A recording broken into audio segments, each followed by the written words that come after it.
Kick us off, Boom.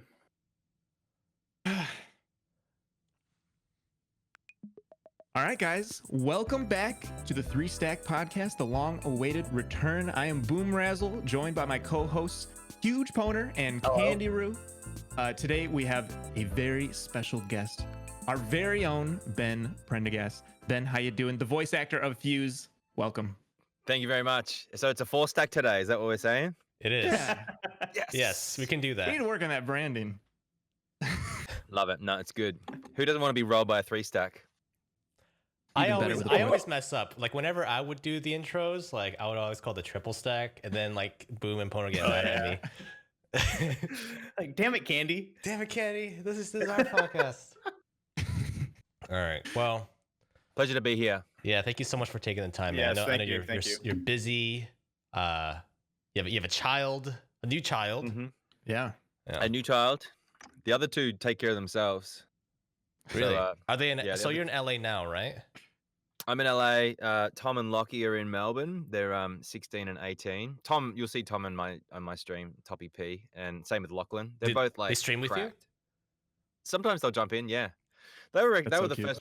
They were the first to be like, "Why don't you jump on?" And they weren't the first, but they were like, "Yeah, you should stream." Did they play Apex before you got casted for Fuse?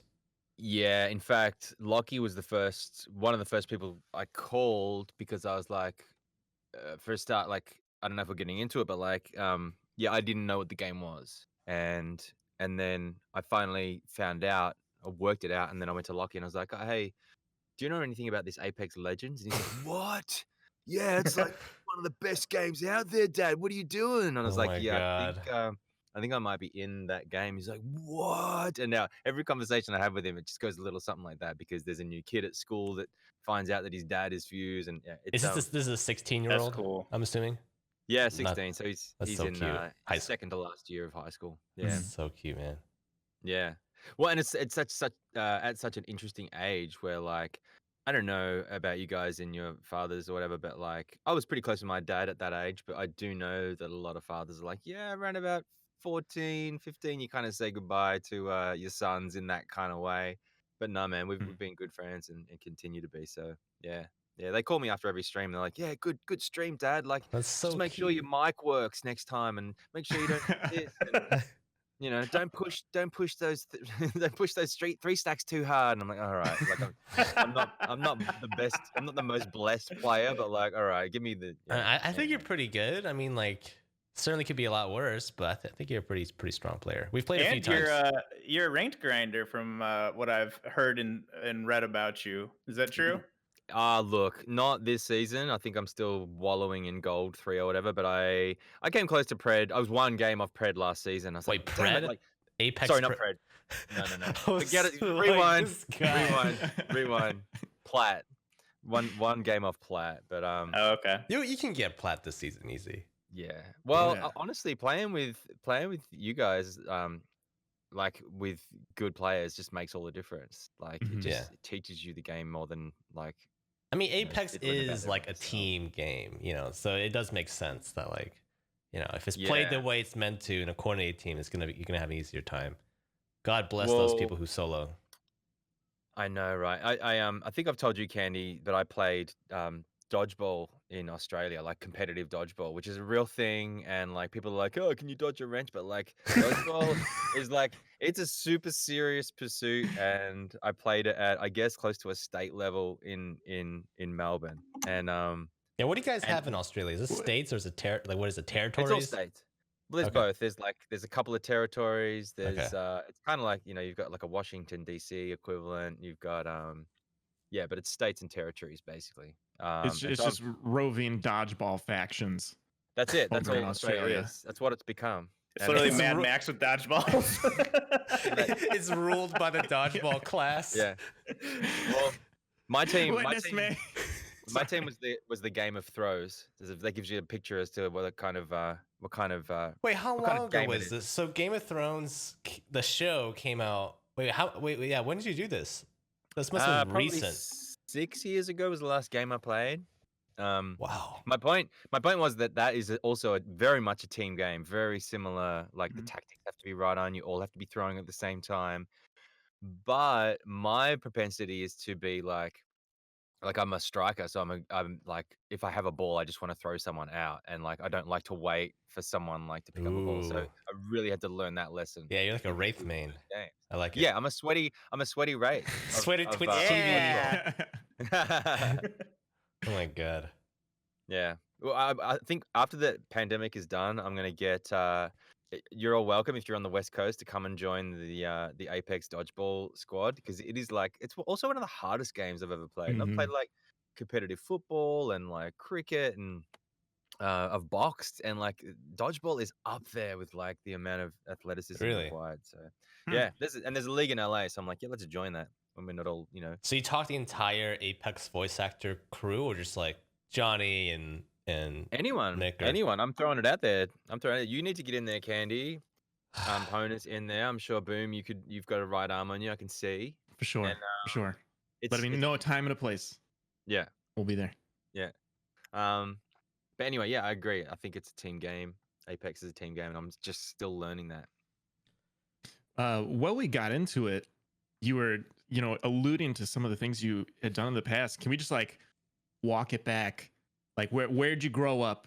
Like how'd you get started? I know that give you us your weren't. life story. Yeah, I kind of All want right. it from like ground zero. So you were born and then you just started voice acting? Literally born, and I came out onto the microphone.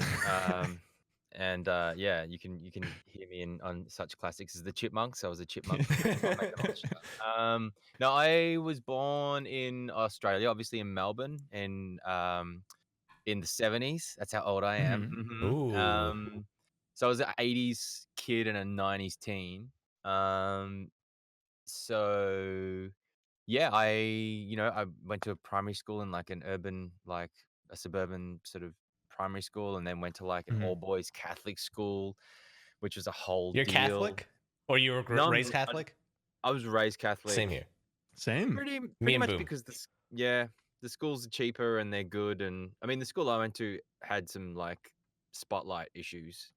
Let's just leave it at that. Nothing that Ooh. I came into Right. mild contact with some physical abuse. But so that school was like, yeah, some elements in that school sucked. But then like I had a lot of friends who I still see and know and stuff. And I played football for that school, and but then because it was it's a fairly, no, I wouldn't say redneck, but it was a fairly kind of not very no diversity. I think the first non-white person I like ever hung out with or knew was when I went to university. Like, so I was very sheltered.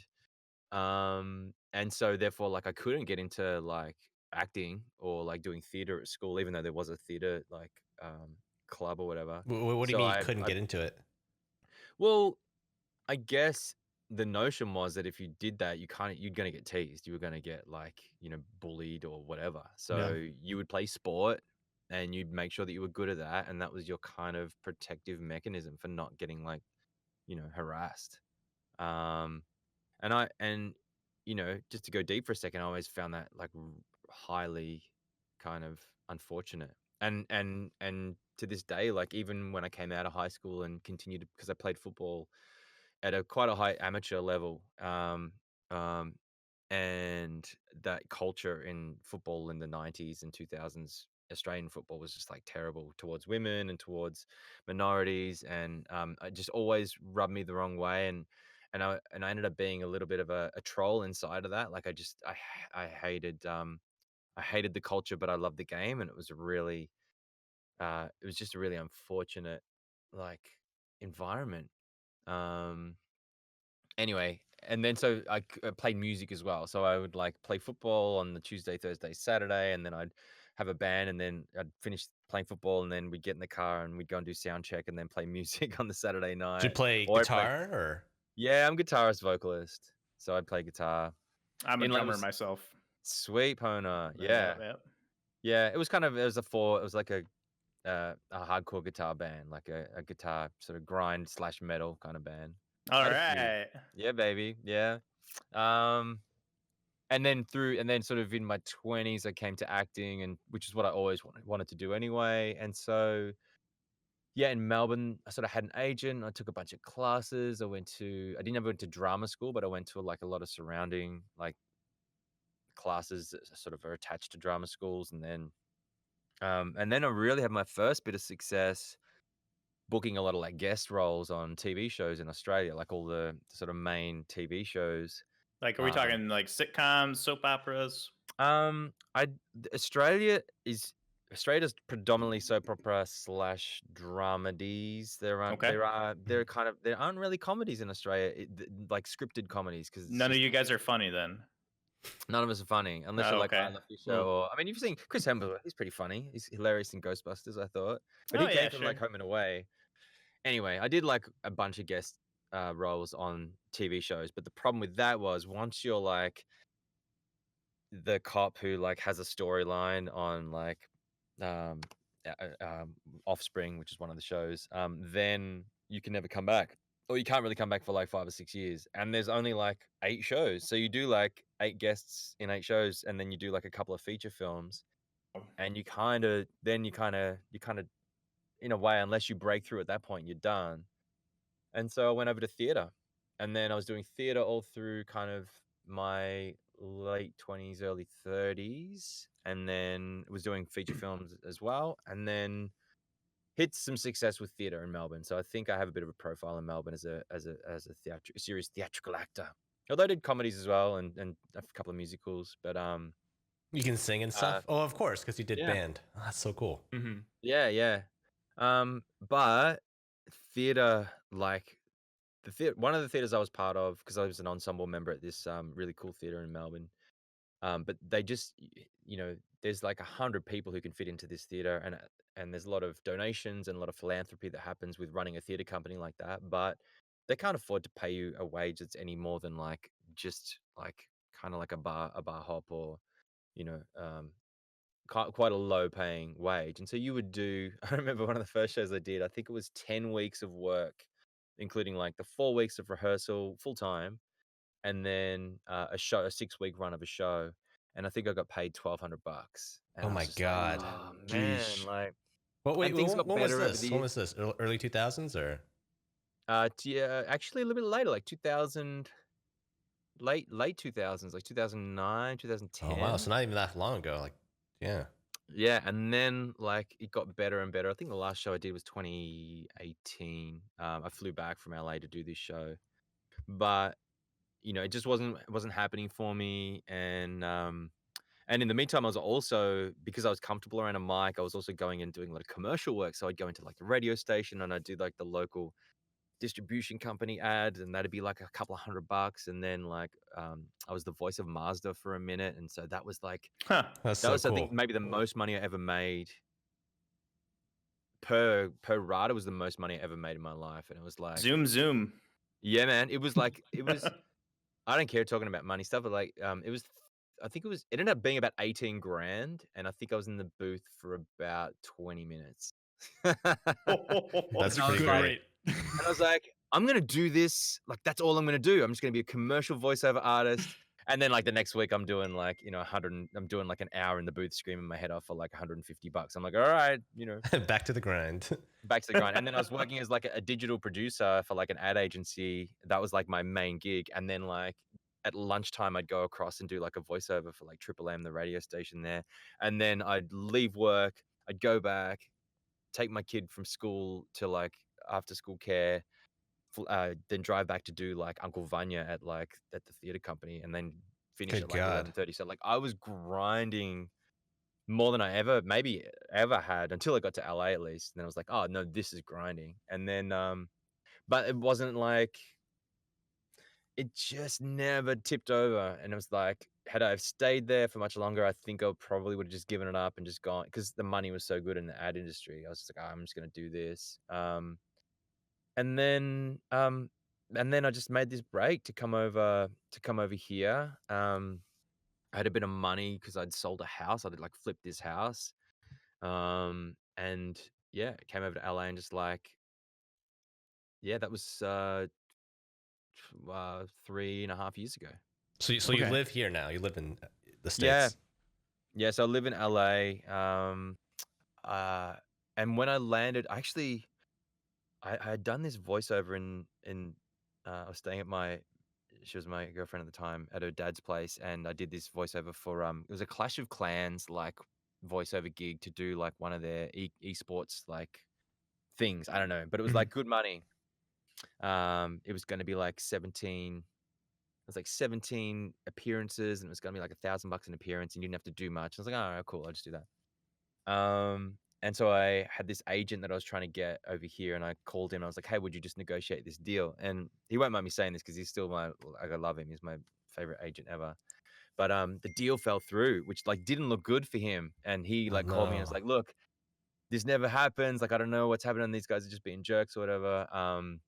He didn't say that. He would never say that. But he was like, look, I don't know what's happened, but look, you could do a lot worse than signing with me. And I was like, what, you like offering? And he's like, yeah. So signed with him, and then I was like auditioning, pretty solid. And that's the only way, really, like after all that experience, having that lucky break of having a good agent and then being brought into auditions and brought into the room to audition for stuff, that I booked a bunch of little things, but the biggest thing I booked was at that point was General Hux for Star Wars. So I wanted to ask you about this because I looked up Yeah. your previous work and I saw Star Wars and I was like, oh, and then I saw that you were actually an Imperial General, and yeah, Yes, can we General be Hux. best friends? Poner's a Yeah, huge man, of Star course. Wars nut, so he's gonna go Yeah. ham. This was a gift from this is my guy over here. There we go. Yep, very cool. We will crush them Nice. like the vermin they are, one by one, until we have vanquished the very last vestiges of the faction. Oh my That's great. God. Actually, I have a tattoo of the symbol of the Empire on my calf. That's how No big of a way. fan You I wanna show am. us, Yeah, Poner? You wanna- yeah. you wanna All show right, us? since we have video now for season Yeah, 2, let's see. it's right here. So that's the symbol of the Empire, and then I've got Amazing. on the inside is the Sith symbol. So I Alright. had that drawn up by a local tattoo place here. Yeah. So you're an Empire guy? Love it. Oh yeah, they did Yeah. nothing wrong. Was that, can I ask, was that like, how far back does that go? That alliance of yours?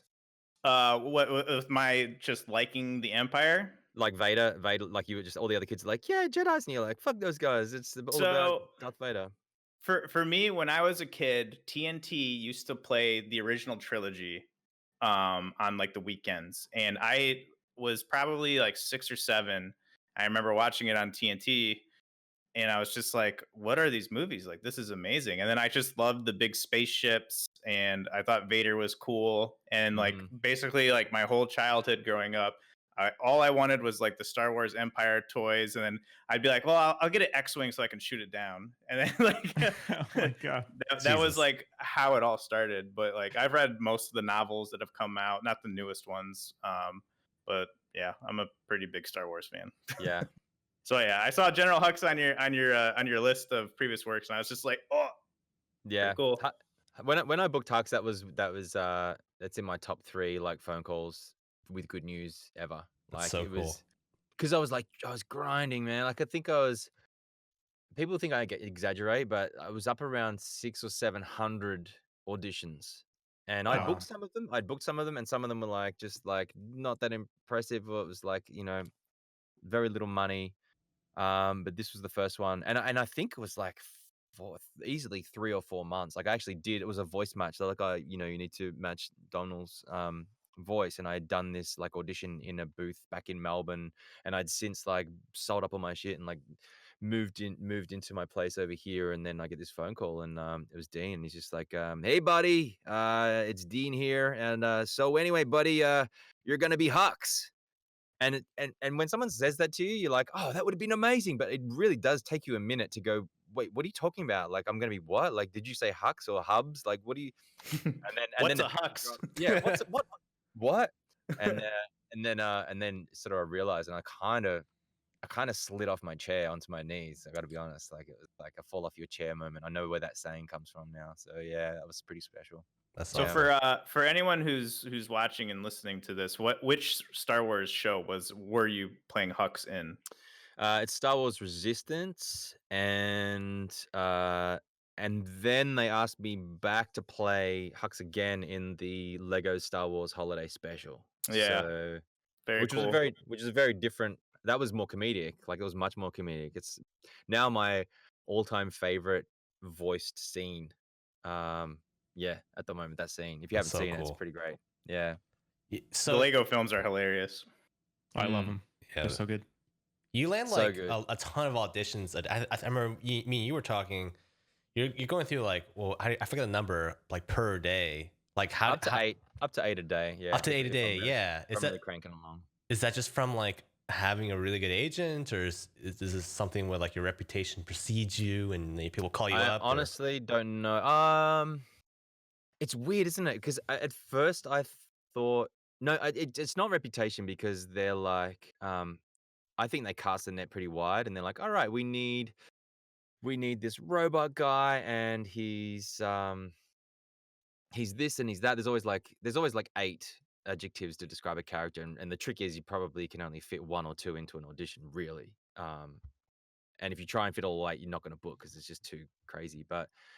And then they just go to every agent, and there's like, a ton of agents, and then every agent's like, yeah, of course, Ben would be great for this, but Johnny would be good for this as well, and Yeah. they send their 5 or 6 best or more, like if unless the breakdown is like only send as many as you like, and then I mean there's a whole thing about that too. Some agents like do themselves a disservice by sending like 30 or every one of their voices, and I think that kind of annoys casting directors because it's like so many hurdles you got to get over. But I think what's happened is that over time Dean's trusted me to not just deliver British characters and not just deliver Australian characters. He's now throwing me briefs that are comedic and they're American, or comedic and they have, because there's a lot of cartoons that require singing as well. So there's like, sometimes I'll be in here and I'll be like, because this is where I do it all from, like in here.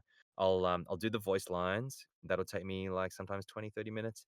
Then they'll be like, oh, just provide a song. And you're like, all right, so now I've got to either learn a song or do a song that I'm used to, but then what's the best song that matches this character? I remember there was one character that I didn't get that I was like, damn it. It was for a Mancoon cat, which is one of those massive cats, right? And he was really gregarious and quite arrogant. And so they're like, and do a song. So I literally did like I'm Too Sexy by Right Said Fred. I don't know if you know that song. Yeah. So I'm doing this voice like this, and I'm singing like this, and of course my wife's just out there just like, what the hell is going on inside that booth? The stuff that comes out of this booth is just like, it makes me laugh. It makes the whole family laugh, really. But you don't book it, and you're like, oh damn, and I still think about that one. I'm like, oh man, Was that too, would have yeah, you really think loved is to it be too doing that. much? Is it too little? Yeah. Yeah. And then like all of these auditions, like I'm kind of immune now to the height of the brands that just come in. It's like, oh, this is for Disney, and this is for Nick, and this is for, stuff I can't even mention because I know I've booked something. I'm like, but yeah, all the good games come across my desk now. I get to have a crack at everything. And being a gamer, that's actually sometimes when it's the most intimidating, when it's like, oh, this is a AAA title, and if you book this, like, you get to be a voice in a game that you're definitely going to spend 100 hours playing. That's so cool. And so that's kind of now the trippy thing. Certainly with Fuse, the same thing with Fuse. Even though I came to Apex after I knew that I was Fuse, it still trips me out that I'm in the game. Yeah. Yeah, you remind me a lot of Johnny Crypto, the voice actor for Crypto, because like he loved the Titanfall 2, like, or the Titanfall games Yeah, rather. that's right. And so he was like mega hyped when he got the role for Crypto. I don't know. I just think that's so friggin' awesome. And now he's in what's the other thing he just got announced in? Infinity Train. Infinity Train. Yeah. I watched the trailer for that the other day. Johnny Young. It's good. It looks good. I couldn't pick out which character was his. Honestly, I was like, it was seamless to me. It was only when he showed it later, I was like, oh wow, like I guess that is his voice. Yeah. It's amazing to me the range that you guys have. Like sometimes I forget that Johnny's even Crypto because he like really lays on like that thick Korean accent. Which he just doesn't have when he's talking. Yeah, it's so true. I mean, yeah, when Johnny and Elle were the first to, like, everyone's friendly. Obviously, that whole cast is amazing, and the writers and everyone is amazing in there. But Johnny was the first to reach out. Elle was the very first, and Johnny was the next to sort of reach out and befriend me. And L is Horizon, right? Horizon. Yeah. L Newland's Horizon, yeah. And then everyone else has come out since, but yeah, Johnny, you probably saw Johnny's call out to me after the trailer. Like his, I wanted to talk about that. Oh, About really? Johnny Beef. That was Johnny one Beef? of the topics I wanted to dive into. Yeah, I saw you wrote that down. I was like, I don't know what he's talking about, but okay. No, Johnny came out with this hilarious video. It's amazingly edited. Of just these, like, it's a good summary of the Apex drama. It was from the trailer. Between Crypto Infused, yeah. People are still confused by it. Like people still like. I think I'll go back, but like yesterday I tweeted that we just had drinks with the rest of the Apex cast, and I said, look, they're all you know, S tier humans. Even Johnny, right? And had all these comments like, "What's wrong with Johnny? Like, what did Johnny have to do? Didn't you already know that he was S tier?" I'm like, "Yes, I knew he was S tier. Like, I'm just, you know." Yeah. But I think the funny thing about that, there's nothing like good drama requires conflict, right? If everyone was just nice to each other, then you know it's boring. And so Johnny wisely called me out after the trailer, and I was talking to Nairi, my wife, and I was like, oh, Johnny's done this thing. Like, what should I do? Because I was new to Fuse, I didn't want to misstep. I don't want to do anything silly or like, you know. But I was like, I'm going to do something silly, and I was like. So I was like, I shot this thing. I was like, what should I do? How can I call him out? And so we set up in the lounge room, we rolled tape, and it was awful. Like I just couldn't come up with anything that would be in any way decent. And then eventually I was just like, look, just roll it, and I'll just call him out. I'd literally just bought a can of Fosters from the supermarket to celebrate like the launch of Fuse because I wanted to drink an Australian beer. And I was like, fine, I'm gonna crack this Fosters and call Johnny out. It's still like I think it's my highest viewed YouTube video. Not that I upload a lot to YouTube. It's like my highest viewed by far. But it's awesome. And then for some, I don't know if it's intentional, and I'd like to ask the Respawn guys this question, but for some reason, Fuse kept like messing with crypto in the trailers, and I think it must have been intentional. I don't know, but now it's Johnny Beef, and you know. I think he deserves it. I think he deserves that beef, and I'm coming for him. And I'll never rest until. Oh my god! Yes, you're going down, Johnny. Wait, did it start because of the trailer? The beef, did it start because of the trailer? Because I just remember like Fuse like headbutting Crypto and Johnny going, "What? No!" You know, whatever he did. He's like, Ben. He gets his mic. Like, he's like, Ben, I see you. I see you. I'm coming for you, Ben. I thought we were friends. That's right. He's like, I thought we were friends. We streamed. We played with Janks. I think he's got a big penchant for WWF. Does Johnny? Yeah, that's what I was getting WWF vibes right there. Well, I think Tom used to write. Rise to the top. Tom Casiello, I think that's how you pronounce his name. He used to write for wrestling, right? So he did. I think Johnny's got this. Oh, really? I didn't know that. That's so cool. He referenced to that, by the way, Boom. When Forge came out, do you remember like the dev exactly interview? Forge would be the shoe-in for that, right? Tom was explaining like, oh yeah, I was using my WWE writing background to make Forge. You know, that's how I know, cool. Anyways. So that was yeah. Speaking of which, I knew of Forge being like this ruse, but I didn't realize how much it was until I watched the Fuse trailer and the that shootable loot bot thing fell on top of Fuse, and I watched some reaction videos of people going, "Oh no, they killed Fuse," and didn't realize that was like the setup for that. But yeah, that whole thing, I thought that was hilarious. How they did that. They're so good with their launcher characters. I'm kind of surprised that they didn't actually bring him back at some point. Like, I think everyone was like, okay, but is he actually dead? But I guess he actually is dead. It's kind of I can't see him ever coming back. I'm holding on for Frankenstein Forge. Same. What season was that? That was friggin' season 4? Mecha Forge. Yeah. Becca, yeah. I don't even remember. I literally don't even remember what season that was. It might have been 4. I think it was 4. Yeah. So, but he's dead, right? In the trailer. I don't know. Ben, you tell me, man. I don't know. You would know. Oh, we just saw him get stabbed and a reporter scream, and then they set up later in the lore that Revenant is like a robot and he's living this tortured existence where his real consciousness is in a computer somewhere, and they download part of his consciousness for him to go assassinate people, and he hates himself. So if you're downloading consciousnesses, Conshnai, you can download Forge and bring him back. I would love to I would love a downloadable Forge. Boob, excuse me, he's a simulacrum. Simulacrum. Exact. God. How's it been? What are you saying, Candy? I was gonna say, if you have any other questions, because I know he had a little list.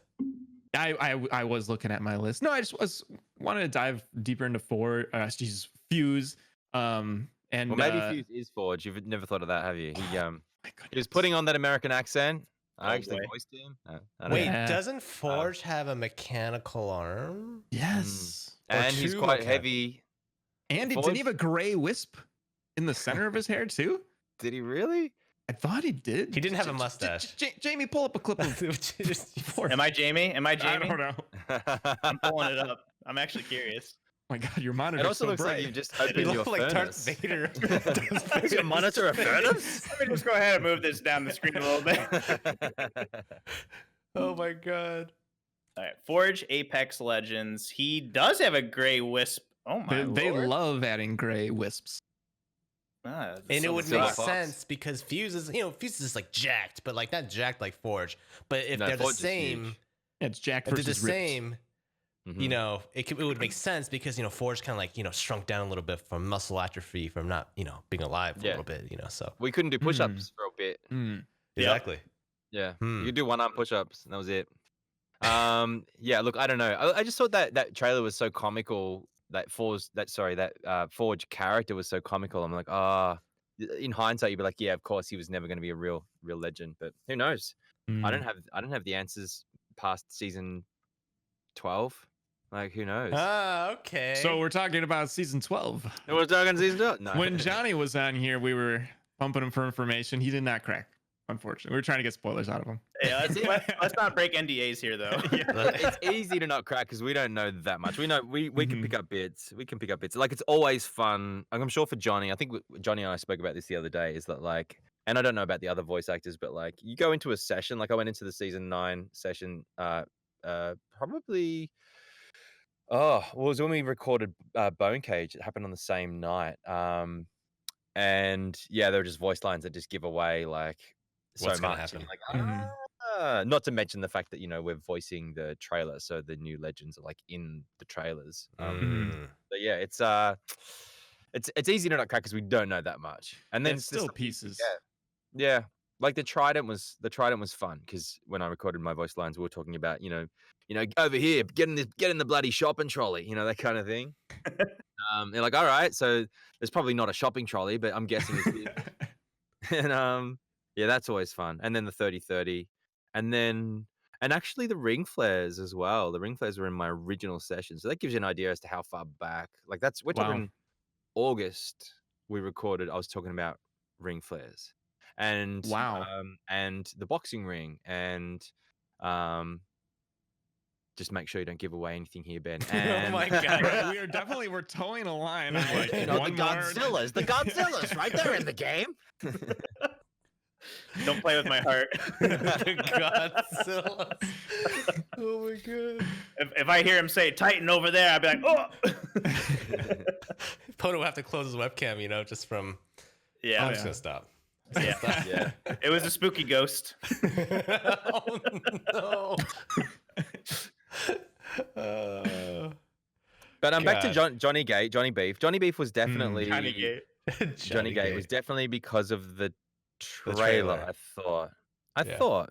Yeah, that's where it was. Yeah, you clothesline him. Yeah. They've always had like a couple characters always have really funny or strange interactions in a lot of these trailers. So I guess Fuse and Crypto is. I guess you guys are it for that trailer. Yeah. Yeah, because Mirage would always get blown up like for a while. Yeah. That was his thing. Comedic relief. Yeah. Anyway, how has it been? Love Johnny.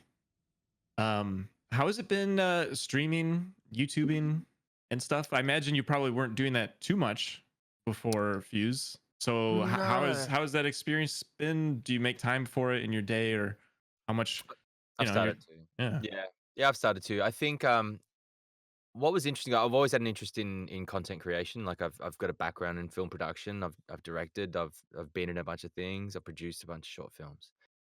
When I came to the States, I was like, what might be interesting is to follow my journey as someone coming from a country where, frankly, the arts aren't as supported through whatever model, whether it's a government sponsored model, whether it's a commercial model. Like Australia makes something like 28 feature films a year. America makes like 400 or something. And that's where I really sort of wanted to go into. Um, and so, yeah, I think coming over here, I wanted to portray everything that I was going through. Like I was picking up an agent and I was booking these small jobs, and then I flew back to do an episode of Preacher. Like I literally landed in LA and booked an American TV show that was shooting 30 minutes from where I grew up. It was just this wild like entree into emigrating to another country. But the problem with that was building that kind of content. It's a little bit like, it's a little bit like what we just experienced then. I can't talk about any of it. Like I can't talk about being on set with XYZ and the things they said. I can't shoot myself on set. Like they literally will come over and like slap the phone out of your hand. So I was finding it really hard coming up with content. It was getting really boring. Like it wasn't really, I wasn't passionate about it. And so while I did try and go into content creation, I just couldn't get the content because it's all under embargo.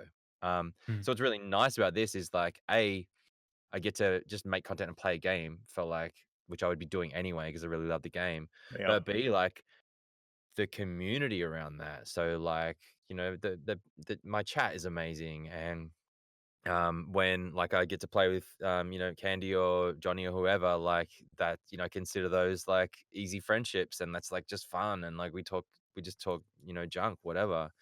And like, so it's not even a commercial consideration for me, even though it's like, all right, well, yeah, there's a bit of change in it as well. Awesome. I it's been good. Like I think I'm and Candy would tell you, I don't really stream for very long. Like I stream for like a couple of hours. Because the rest of the time I'm in the booth like auditioning, or like I've got a young baby here, or I'm like, take my hat off to content creators who go like pretty hard.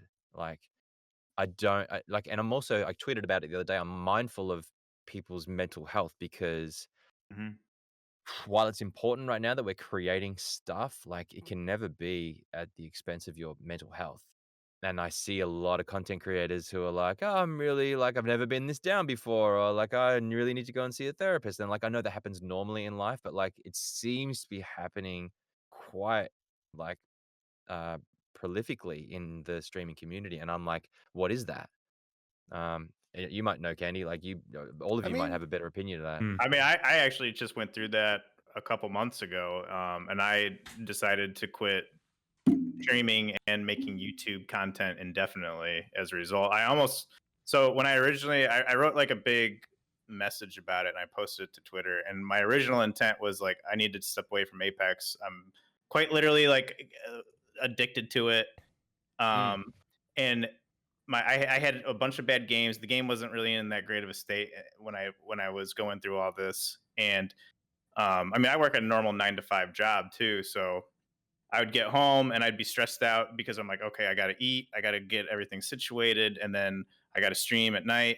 But then I found myself like turning on my stream, not enjoying myself, and then I was like, why am I doing this? Like, if I'm not enjoying this, why am I doing it? But for a lot of people who like that is their job, like they have to keep going, and I really feel for that. Like, if you're not enjoying it, and there's no other way out, like that's got to be really hard. So yeah, I don't know. I think we're in a special time. I mean, streaming content creation in general is just pretty isolating already. Yeah, but I think especially now with the pandemic, sure, like the vaccines are rolling out, but it's been like a solid year of like just everyone kind of like isolating. So it's like you're both isolating because of your job, just normally just just the nature of your job, staying at home, streaming and stuff. But then also like everything's closed anyways, so it's not even like you can go out. But I feel like yeah, look, what happens when people do go out again? Like, what becomes I wouldn't of know how to act. everyone? I would be. I have Well, to yeah, be like you'll socially still, reintroduced to but you'll still society. stream, right? Like, and you'll still stream, but like, is that going to manifest into something else? Like, are the people who have like tooled up and skilled up in this time to like produce content and to like Sure. invite people on and have these conversations? Is that going to roll out to like live streams out? You know, I don't know. I hope it does because it makes it more social, and like we're such social creatures that We I are. feel like people need that. But yeah, I'm, I don't know. It's yeah. I feel pretty like fortunate because like like I have a wife, I have a kid, so like I have my own little bubble.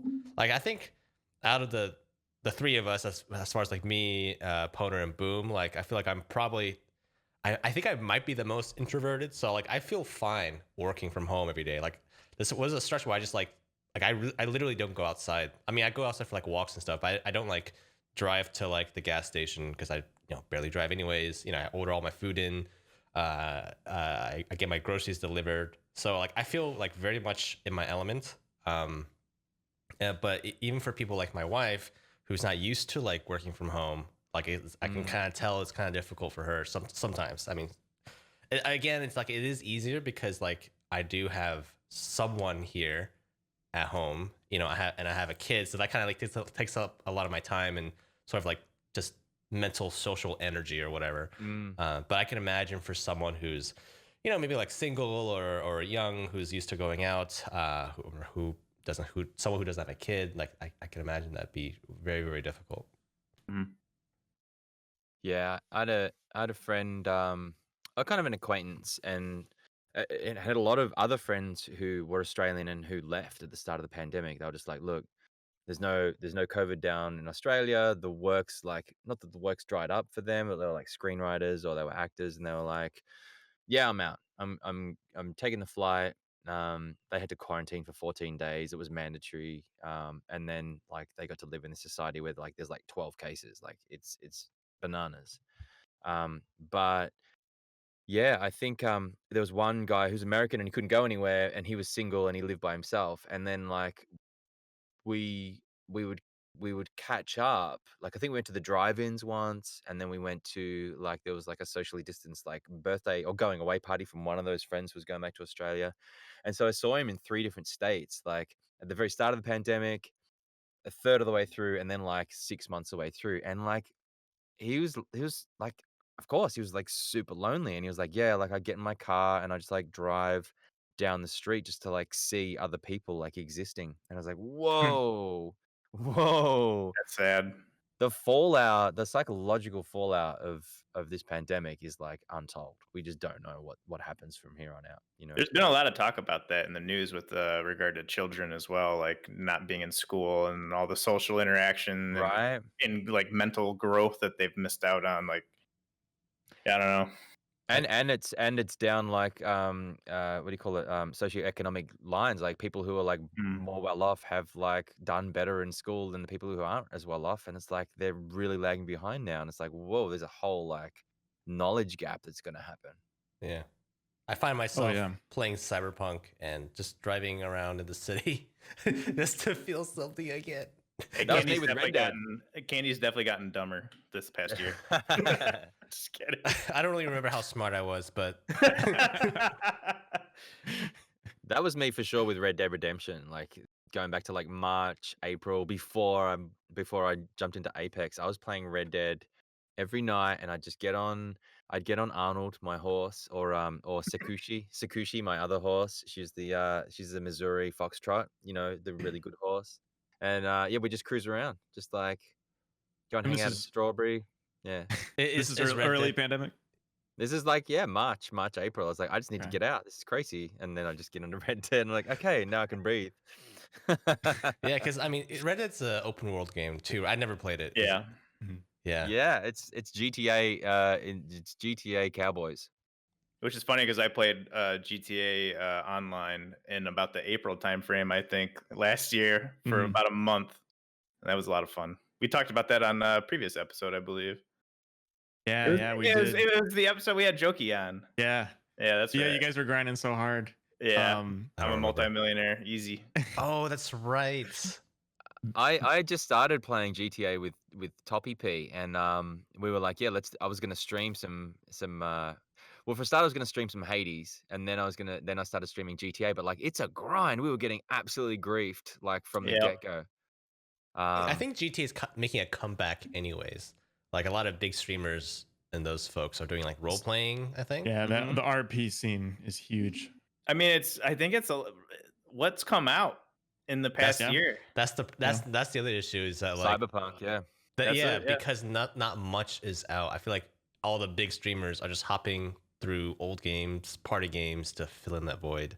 Yeah, I figured the gaming industry as a whole was kind of in a little bit of a drought when they set up that Rust server, and I was like, "Well, everyone's going back to Rust. That game's been out for like 8 years." Granted, it was fun. It was fun to watch, but yeah, wow. Jeez. Yeah, there's a game I'm on, a big game I'm on, and they had to just shut up shop, and like they were looking to finish all of their performance capture stuff by, I want to say, May of last year, and it all just ground to a halt. And like we're still waiting to do our final sessions on that game, and that's like Yikes. that's one of the biggest games you could name, and like, but then they're trying to make their date as well. I don't You think can't it say will. what game. No, Okay. that's, and speaking of like NDAs, this is the one that I've like is like crazy if I break it. Like I would just never break it. And not only would I not break what the game is, but like, or who my character is, but also not like what goes down with my character, because it's just like That would like I ruin. can't wait to have that conversation with you guys like when that all comes out, because that's another fall off my chair booking, trust me. Like, Well, let us know when it happens because we have no idea will. what you're talking about. Yeah, we're looking forward to Apex Legends 2. Mark, I'll just go ahead and assume. I play Forge. It's probably Titanfall 3, but I'm not going to say anything else. Oh my god. I do want to guess, but I won't. Dude, oh my god, poor Ben. Ben, blink twice. Blink twice if you're okay. Oh jeez. Dude, I wanted to ask you something, Ben. I know we're kind of like running low on time, but we're good. I'm only halfway through my just beer, so whatever you guys want to do. well, you didn't mention this in your life story, but I remember you telling me about this. It might have been like the first or second time we played. But you said you were a coder back in the day, like originally. So was this like what you studied? Is this what you studied in college? Yeah, I did a university or whatever. business computing degree, which was obsolete. In my second year, there was already half of my degree that was obsolete because they had taught us to like code in Pascal or something, and they could have told us to code in C, and they didn't. I was like, what the hell's the point of Pascal? Anyway, then we learned some HTML and like and some Java. That was useful. But yeah, I came out. I was a coder. I was talking to my wife about this today. It's so weird that you bring it up, but I was in the original bubble of internet developers. So I was building like the first ever website for like Just Jeans, which is kind of like Gap in Australia. The first ever website for Aesop, who like do like cosmetics. And then like being in bed with all these cowboys who are like, Disney was a client and Rip Curl was a client, and they were all promising the absolute world to these companies that they were literally going to be, because no one had websites, that they were literally going to be, they were going to take over the world. They were going to be as big as any like bank. And then like some of the big accountancy firms like said, we're not going to do accounting anymore. We're just going to be web developers. And like, that was the world that I found myself in. It was such a bubble. It's like turn of the century bubble. And then, so I was kind of very entrepreneurial early on. Like, while I was playing music, while I was playing football, also had like a web design company, and then like a design studio. And then the thing that blew up for me, that still blows my mind to this day, is the software company. So I had a software company that built project management software. It was like one of the first to build project management software for creative services companies. That was kind of mid 2000s, and I had clients like NASA and Pixar and Sony Pictures, and it was just like I feel like I was a different person. Like that was what I was doing back then. Like, so I like, yeah, and I wasn't coding at that point. I was paying people to code. I think we joked about that, Candy. I was just like supervising. Yeah, because you said there are other better coders out there. I Yeah, have to yeah. be There right are back, by the way. heaps better coders than me, but yeah. That's what I was doing in the 2000s, and then so I went through the bubble in 1999, and I saw that all blow up, and then I knew that things were getting pretty crazy around 2007, 2008, and then global GFC hit, and like I had a lot of American clients, and it just like it just tanked. It just totally tanked, and so yeah, but like so I've been through two legit bubbles in my life, and like so like I just take anything as it comes now, and like it doesn't even phase me. Nothing phases me. That's amazing. Yeah. After where did you land after that? Was it always the goal to do acting? Yeah, it was, That was man, always and like in the background. it was boom, and I think the problem was as I denied myself, um, that for so long, and that's the life lesson for anyone listening is like, don't do that. Don't do that. If you want to be like an amazing soccer player, then go and do that. Like I'm kind of two minds about the fallback position that people create for themselves, which is a dangerous thing to say. I get it. Like parents are like, "What are you kidding? Like make sure your kids get a law degree and then go into being their DJ career." And I'm like, "Oh no, like that's in my experience, that's not the way like success happens for people in the arts." But yeah, I always wanted to do it, and I was just in a weird way, like the way I was raised or whatever. The country that I came from, the attitudes around the arts, just prohibited me from saying I'm an actor. I think I'm pretty good at it. I want to learn to be better at it, and I want to try and make a living doing it. And part of like having a design studio, like you could tell there was something creative in that, or having a software company that like was for creative companies was like, Ben, you actually want to be creative. Like, why do you keep using your degree to like skirt the issue? But yeah, man. Yeah, I think I was telling Candy this. My favorite story of the whole, it was called Copper Project. It's still around. But Copper Project, I was in San Francisco in 2007, and I was having a meeting in the Valley, and this I can't remember the guy's name. He was an angel investor, and he was able to get me some second stage funding for my company, which was I think it was turning over $500,000 or something at the time. And he's like, yeah, I'm prepared to give you 18. I'll find you 18. And he's like, I'll get you the term sheet tomorrow, and we'll do it. And he was legit. And so there was 18, not dollars, not thousands, not hundreds of thousands, as $18 million. 18 million? So for 51%. So give up ownership of the company. And I didn't pursue it. And the reason I didn't pursue it is because things were blowing up on my end. It was like every month it was like quadruple growth. It was crazy. And I was like, okay, he sees it, I see it. This company's going to be worth 100 million within the next year. And that was the GFC. So Damn. it's all just ones and zeros, baby. You know what I'm saying? Yeah. That's great that you're able to have a pretty good what am I trying to say? What's the word? Outlook. Yeah, kind of. Yeah, because that's like one of those things where I just pray to God I don't find myself in, where I'm like looking back and saying like I could have done this. That could have been me, you know. Now recording. Yeah. Sorry, But, I brought back Craig. Craig Buck died. Yeah, It died about 5 minutes ago. Dude, as he does. Craig. As it fucking Craig. Craig. God Do you know damn that it, Craig and Craig is said differently in an Australian and American accent? Craig. Wait, what did I say? I said Craig. I say Craig. Craig. I say Craig. What do you This say, is Candy? I don't even know anymore. I You honestly you said Craig. Craig. I think it depends. To be fair, I will that- say, to be fair, an American accent isn't really like a thing because It's not. there's different accents from all regions. Because I'm from Michigan originally, so people say I say things weird. But you still say Craig. And I think California says Craig, and Texas and New York, they all say Craig. Yeah, it's just Texas is saying howdy, Craig, and That's true. How y'all doing, Craig? New York is saying, get out of the street, Craig. Hey, I'm walking what am I, a here. fucking asshole, Craig? I'm walking here. I'm walking here. Yeah, that It doesn't that doesn't bother me. Like I know there'll probably be other things that come across my desk or life or whatever. But Yeah. more often than not these days, I say a lot more. Yes, and you know what, dude, I'm rich in love, and that's like all that really matters to me, man. Honestly, that's the life lesson is like, oh, you got that, you're solid. If like, because there are a lot of like sad rich people out there. That's for Oh, sure. yeah. I know that for sure. Yeah. Anyway, Yeah, I mean, like, look at Yeah. Boom. He's like so Boom. sad. Rolling in it and miserable. Jeez. Do we all have the same mic? Boom? Is that a thing? No. No, he has the Yours is standard. the fancy one. I've got the Rode. I think you've got the Rode there, Boom. This is a No, short. this is short.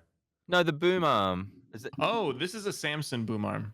Oh, okay. This All says right. Samson. But yeah, Wait, it looks, did you they get look the so Rode? similar. Didn't you get the Rode boom arm?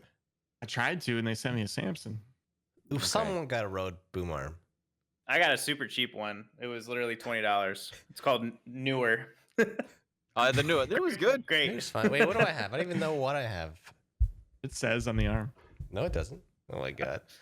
Boom. Ben, Bean, what's up, Candy? No, it's fine. Oh my God, Candy's But interrupting. I was just gonna say a stupid joke. I was just gonna say, being an artist, I'm sure you're putting a lot of pressure on your kids to also be artists and musicians. just turning the trope on the head Oh instead my of doctors God. and lawyers. It's just like, you better be going to art school. Yeah. Yes. Have you learned your monologue? footsteps. I didn't sacrifice. The truth is, I think I do that a little bit. Because here's the thing, like Tom is got into psychology. He's doing psychology. I'm like, but I thought you wanted to like, I thought you Right, wanted you're to so like be a disappointed. filmmaker. I honestly said that to him, and I'm like, you can edit some videos for me on my channel if you want. He's like, yeah, I might do some of that, but I've got to do my psychology homework. I'm like, don't be a doctor, Pash. Oh my god. School's gonna get you nowhere. Yes. Go into the arts. That's where all the money is. Sometimes. Yeah. I don't know. I mean, Candy, I don't know about you. Like, what are your hopes and dreams for mini Candy, Dude. for bite-sized Candy? I'm already subbed to Mini Candy's YouTube. You are? Expecting I'm just kidding. no. There is no mini candy. Wrong candy. No, but like, I'll be right back. I don't know. Yeah, okay, no worries. I feel like, I don't know. Like, I don't want to pressure my kid because for me, my parents definitely super pressured me as far as like expectations and all that stuff. So in the academics, like they made sure I did my homework and get straight A's, and if I didn't, it wouldn't be great. So for me, I almost like want to go the opposite route. And I have a feeling like just because like the nature of my work, right? Like playing video games, streaming, YouTube, like that's like, I mean, like I don't want to sound like I'm an ego or anything, but like I think for like a lot of kids, it looks like the new rock stars, like the new being a new TV celeb, like not that I feel that way about myself. I think I think I'm just a drop in a pond, compared to some of these guys. But I mean, I just know that like my wife's nieces and nephews, they all like want to be YouTubers and stuff. It's like this dream that like a lot of kids have. So like I almost like don't want my kid to like watch me do what I do and just want to do that because they just see me doing it. Like I want them to like somehow figure it out independently. And I think that's almost unrealistic. So like I almost like in some ways I almost like hope my son isn't into what I'm into, and maybe like he's into something I was never into, like maybe sports or something. And so so it's be something like I can learn and something I can like explore with him. So I almost like really want him to be like really want to figure out what he wants to do. I mean, if it's music, That's a great. very, very mature response, I gotta say. What? That's good. It is, man. It is. What'd you expect me to say? It's not that we're surprised. I just Come wasn't sure. back and someone complimenting Candy for being mature. Oh, jeez. I mean, I was expecting you to say whatever he wants to do, he will do, and I'll support him in it. Instead, you were like, don't do what I do something else, so that I can learn from the thing that you're going to. No, it's. I mean, that's really good, man. That is really good. Honestly, yeah. At the end of the day, I want him to like figure out his own purpose. So course, if that's like fucking being a doctor or a lawyer, sure, do that. You know, you make grandma really happy. He's totally going to be a biologist. You know this, right? Yeah, imagine that fucking full circle. Like he's the one who goes to dental school. I still think, I still think to this day that I'm in some parallel universe, and like the main like canon version of Candy Roo is in like dental school, married to like his ex-girlfriend.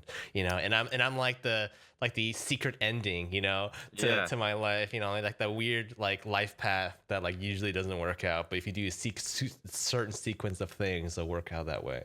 I think I can see a short film in that, like, where I actually like cast you and like we follow you on the day, but then we actually also cast you as that dentist guy and we just shoot you. Like, the multiverse, dude, like a multiverse.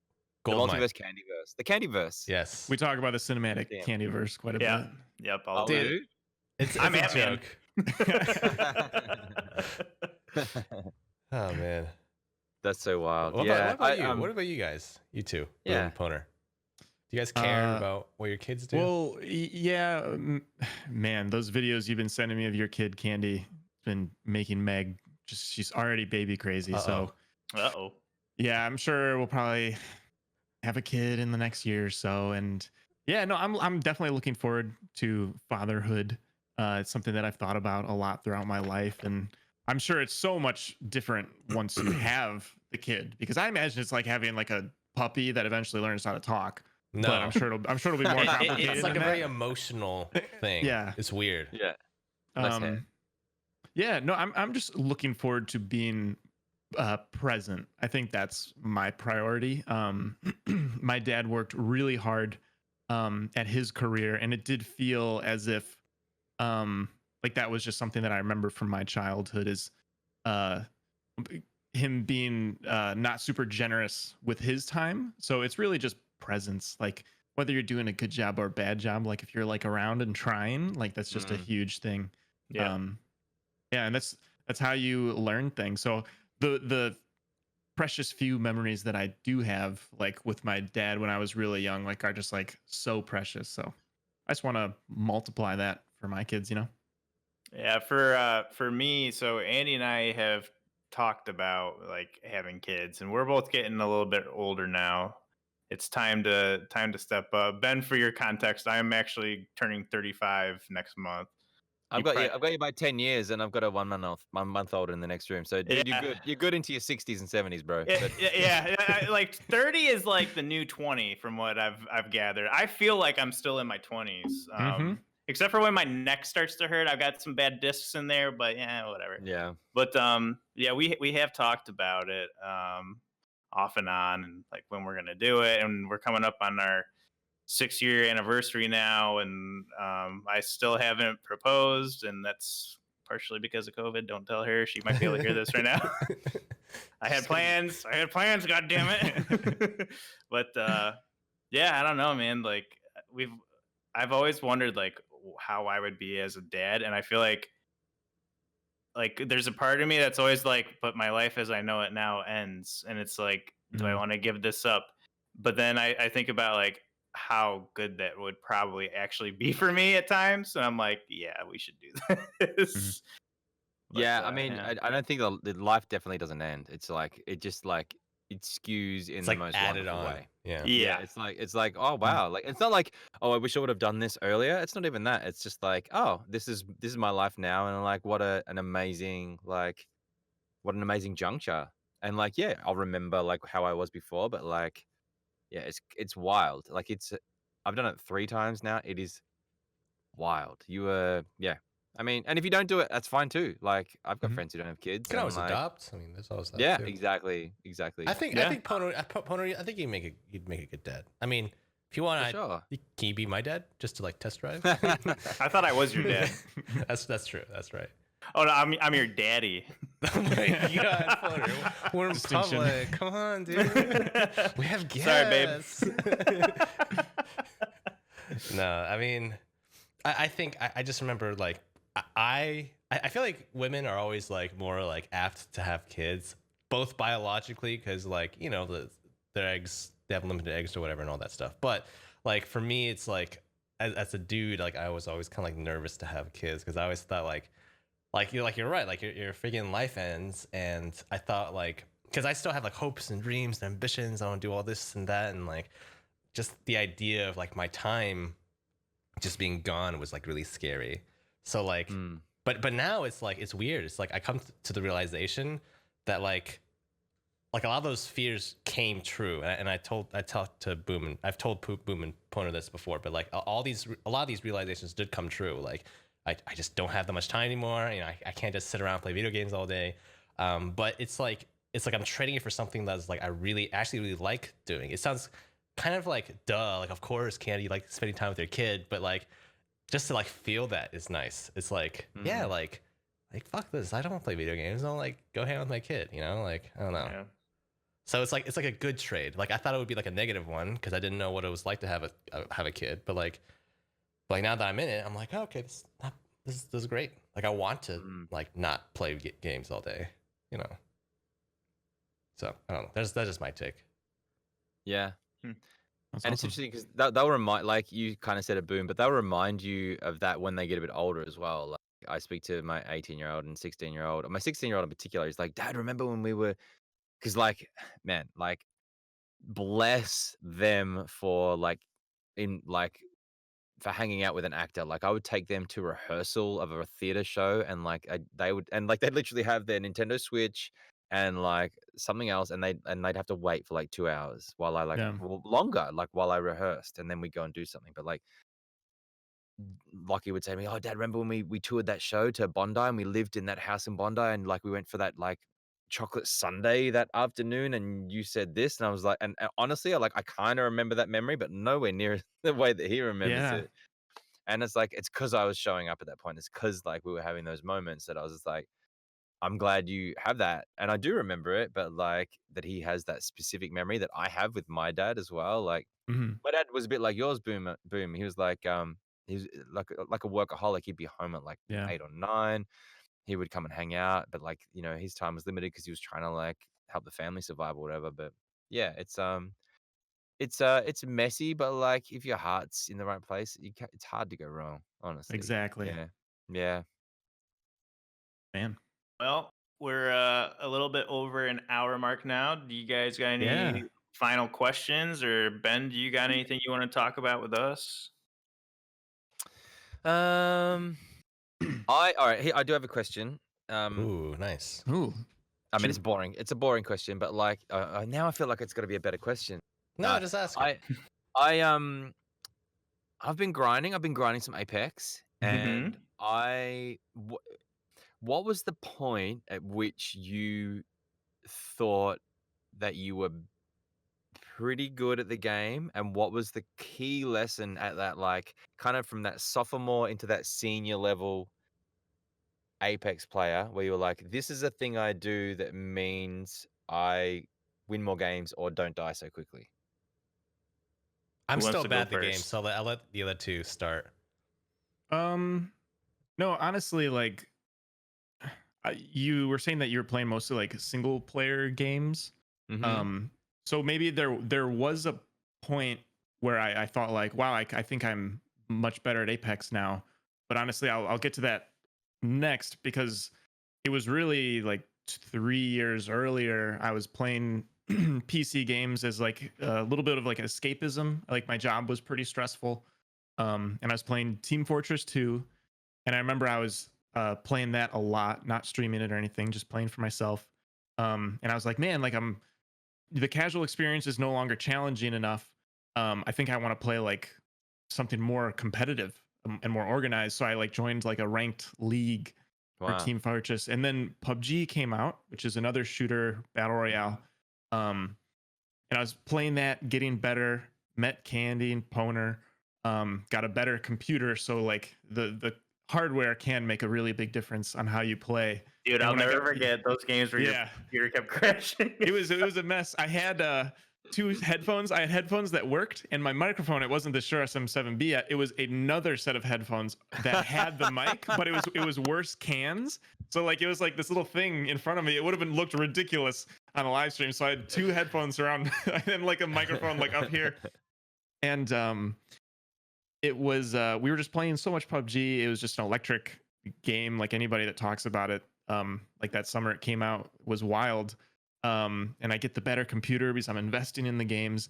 And it was this push to a leaderboard that Poner and I, in the pursuit of more and more challenge, there's this duos leaderboard that we were climbing. I took that seriously. Apex comes out, and so I was already a competitive PC gamer at that point already, and I think I was already like decently talented. So it was just translating to the mechanics of Apex.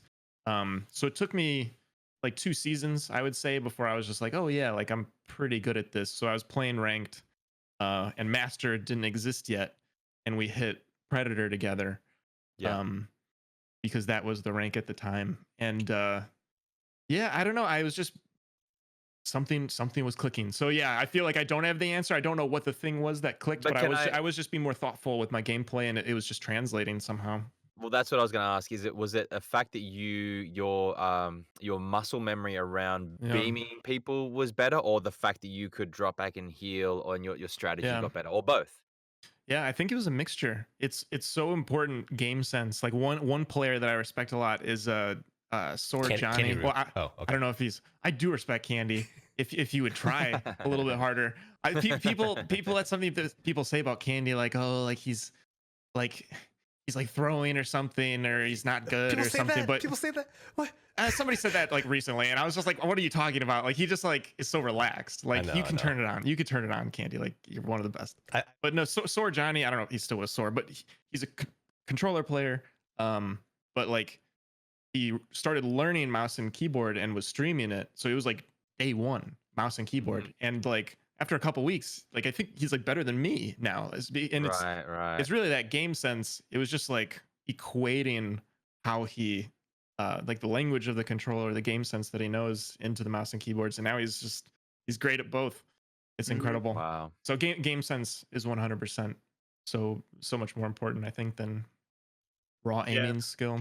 For me, I was always like a late night kind of casual gamer. Minus like what Boom was saying, when we hit the top 10 in duos for PUBG, but it was because of quarantine in season 4. Right at the start of season 4, I was like playing the game 8 hours a day, and I just noticed like, I can 1v3 people pretty easily in pubs. Like, this is not that difficult anymore. And then that season we hit Masters, and it wasn't easy. But like, we weren't like sweating for hours a day every single day. It was like, how long did it take us, Boom? Like 3 or 4 days of playing? Yeah, it was like a quick week. Yeah, like it wasn't that bad. And then I've continued to get better. But I think the one thing that I like tried to start working on even recently was like just becoming more evasive. Your movement is everything.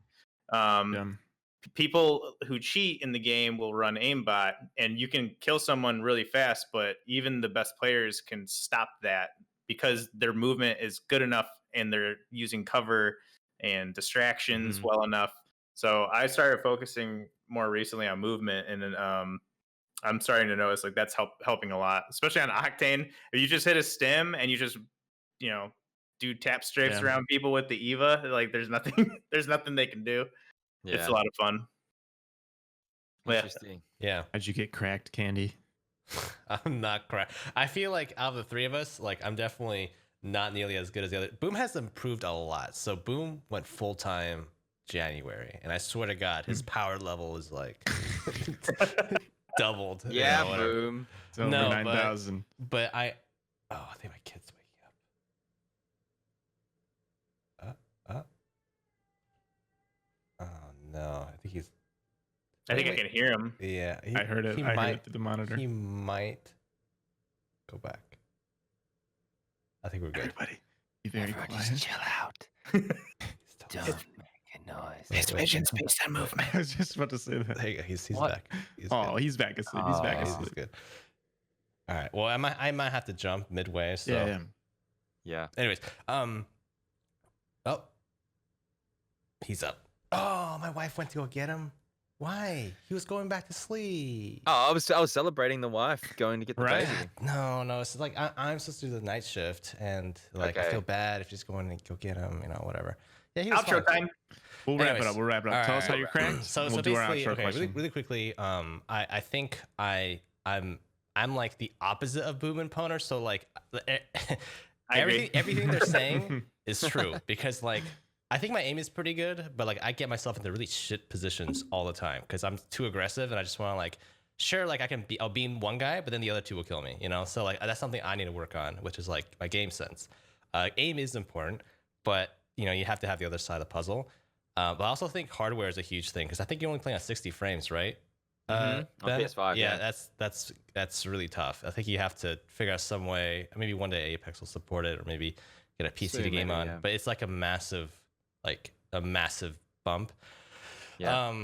I think the only thing I can kind of offer you as far as advice, I mean, if I'm qualified to do so, would be like I think Apex is like anything else in life, is where like you have to like be intentional about like improving. So it's sort of like I don't know, like weightlifting. You know, you have to like max out your muscles to get any sort of gains. I did a little bit of working out like a couple of years ago, so that's how I know that. But like you have to like intentionally push yourself to the limit to like, and also be kind of introspective to like be able to tell. Otherwise, I mean, if you're just playing the game a lot, like you'll probably improve a little bit over time. But Yeah. I've noticed that I improve the most when I'm playing against better players. And Interesting. yeah, like you have like it's the same for anything else. Like I'm sure like in acting or voice acting, like if you just get complacent and just do the same shit over and over again, you're not going to improve. Whereas if you're intentional about it, you know, you're more likely to improve. All right, I'm gonna try to be more intentional. I've plateaued at like 6 kills, 2k damage. That's my plateau. Then raise up to like try to get 8 kills a game or something. You know, that's what I'm gonna do. Yeah, It's not about the results, Candy. You should focus on playing cover, Ben. You should focus on. Okay. I'm just kidding. I would say just drop hot and drop on teams and just try to survive. Well, I have actually started doing that, so I respect that. Yeah, I've started doing that in my early game, which has sucked for so long. It started to get better. So yeah, all good. That's good. Yeah. Yep, just take fights. Yeah, just repetition. Reps. Yeah, it's reps. That's what hot drops are. Right. I was thinking like start workout reps. Yeah, no, exactly, like reps. Okay. I like it full circle. Not the TSM one. TSM reps. Although I love them. I love reps. Oh He's yeah, great. absolutely. He's the anchor. Anyway, our outro question for you, Ben. We've asked everybody this that we've ever had on as a guest. But what is your fondest memory as it pertains to gaming? Okay. Fondest gaming memory that you got. And we can share ours if you need. There's two that spring to mind. The first one is, speaking of the pandemic, like my kids were stuck. Two of my kids were stuck in Australia. They were Apex players. They were Red Dead players. And so early on in the pandemic, we would literally have our nightly phone call speaking to each other around the Red Dead Redemption campfire. That was pretty special. Before we'd go off and like get some bounties or whatever, just like grief some people. But if I really think hard about it, I remember my auntie had a milk bar, like a corner store. And this is, I'm going to go back to 1980, let's say 84, 85. And she had like a corner store. She had like candy, all like I could sneak candy or whatever. But she had a coin op. She had Space Invaders, and then they traded that into Galaga. Oh yeah. They traded that in for Ghosts and Goblins. And I remember I was just this little kid, and I would just like stand next to these like teenagers who were like, I thought they were like 40 years old, and they'd be playing like Ghosts and Goblins. And I just like watch people play the latest games, like whenever they'd come out. And that happened from then on, like whenever when like Teenage Mutant Ninja Turtles came out, or Ninja Gaiden, or like all of the coin op games, man, I just used to love them. But that is a fond memory, like being in my auntie's corner store, watching these like tall adults just like play Ghosts and Goblins. And then like every now and then one of them would like have to leave, and they'd have like one life left, and like, hey kid, you want to play the rest of my game? And I'd be like, I don't know, maybe. And then I'd jump on and I'd like die straight away. But yeah, that's a fond memory. Like the birth of gaming was a coin op machine in like a corner store that someone would put like a quarter in or 20 cents.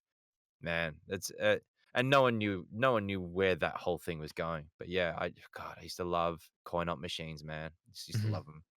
Yeah, It's good amazing. question.